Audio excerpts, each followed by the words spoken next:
Hello everyone, welcome back to my channel. My name's Julie, for those who don't know. Today I'll be giving my advice about moving across the country, or this, I feel like this could also apply to anyone just considering moving out of their hometown, period. But specifically moving across the country. I have experience moving across the country. I did it 2 times in 6 months. Like, I moved from the West Coast to the almost East Coast, back to the West Coast in 6 months. Let me give you a little bit of background. In October of 2020, family emergency happened, and at the time I was living in California, and I felt that I needed to move to Ohio, where some of my family lives, to help with this family emergency. And it was a really quick decision. I think the day the situation happened, I decided that I was gonna move, and then 3 weeks later I was in Ohio. So I moved from California to Ohio, and I was in Ohio, and I felt like that it wasn't for me. So 6 months later I decided to move back to the West Coast. I did not move back to California.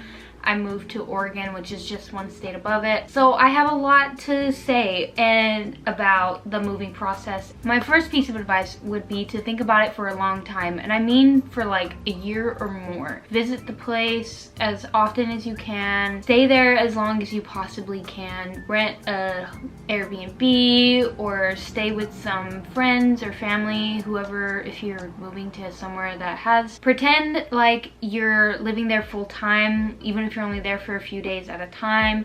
Live like a local, talk to people, go grocery shopping, go to the parks, and don't just do all the, you know, visiting and touristy things, which are fun, but also do the mundane things. It's really easy to visit a place and say that, you know what, I'm just gonna do it. This place is so beautiful.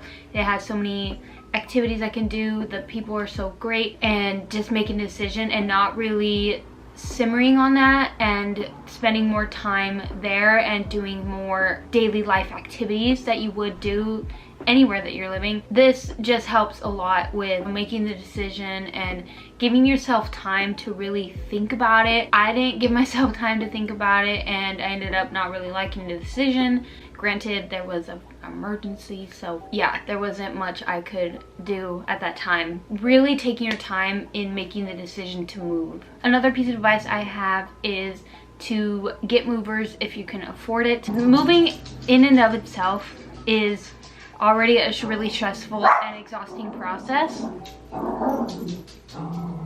McCartney, it's okay, go lay down. But if you have movers, it makes things a lot easier. I personally didn't have movers either way. It would have been really helpful if I had some movers, even if it was for 2 hours. And if you can't afford movers, or you're choosing not to get movers, U-Haul was always the cheapest for me. I scoured the internet for prices on moving vehicles, and U-Haul was always the cheapest. I got, I think it was a 10-foot truck with the car dolly. We towed my car behind the U-Haul. Yeah, U-Haul was the most affordable for me. Get the insurance if you're gonna get U-Haul. Oh yeah, I know that Costco, maybe, for sure, maybe, I'm not sure. Costco does have discounts on moving trucks. My dad moved out of state, and he got, I don't even remember what the name of the company is, but it's not U-Haul, and he got a discount on it through his Costco membership. So look into that, maybe, possibly, if you're moving across the country and you're a Costco member. I'm just gonna read this next one, like straight off the paper that I wrote, because I wrote it really nicely. So it says, there is an adjustment period, and it's longer than you think. It's different for everyone, but be easy on yourself for at least 2 years. Change, even positive, affects us in a way that may feel negative at first. Embrace it and be patient with yourself.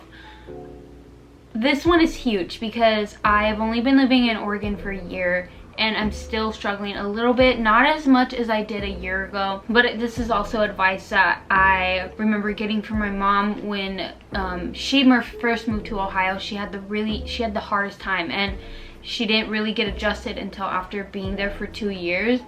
And I think that was slightly my issue out there in Ohio, is because I moved so abruptly and I didn't give myself time to really get adjusted to it. But you know, if a place isn't for you, then it's not for you. That was my case. But yeah, it takes at least 2 years. And even though moving and being in a different place even though it's really good for you, it can still negatively affect you.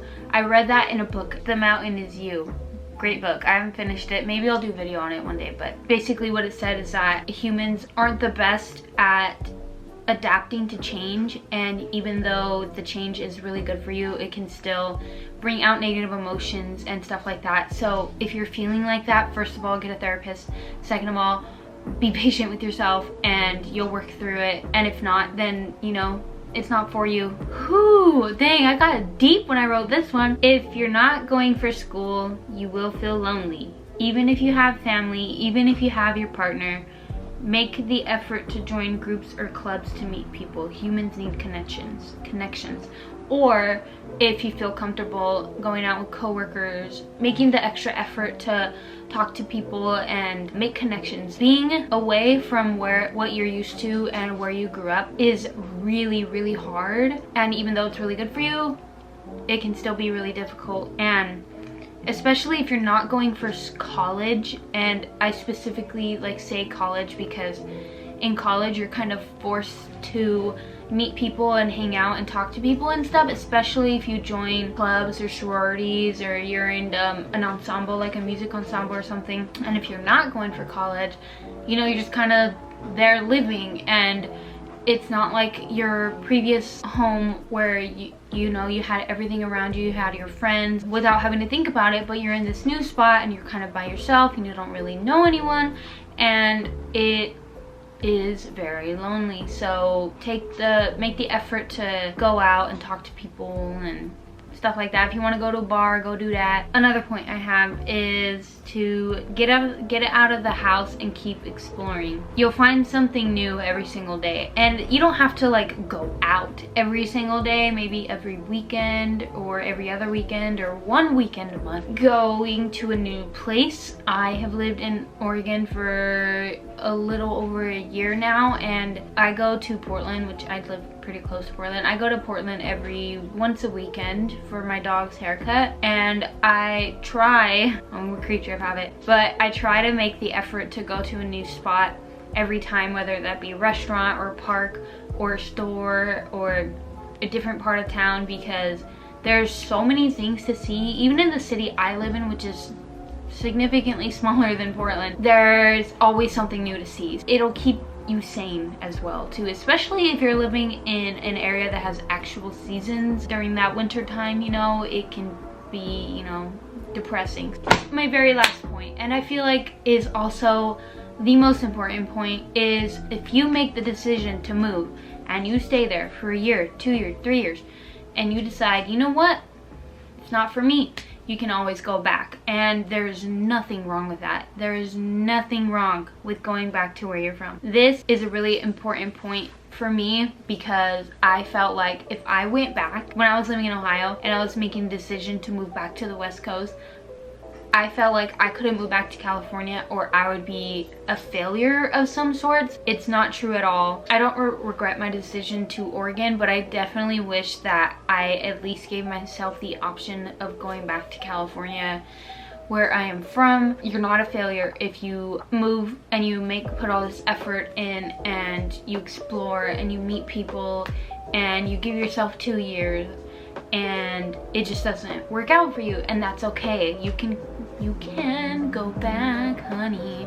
All right, that's all I have for today. Thank you so much for watching. Thank you for bearing with this lighting. I got rid of my ring light and I really wish I didn't, but here we are dealing with the consequences. Let me know if you like this video in the comments below. I would love to talk with you, and don't forget to subscribe to my channel. I am trying really hard to post every week. So yeah, if you want to see more from me, make sure to subscribe.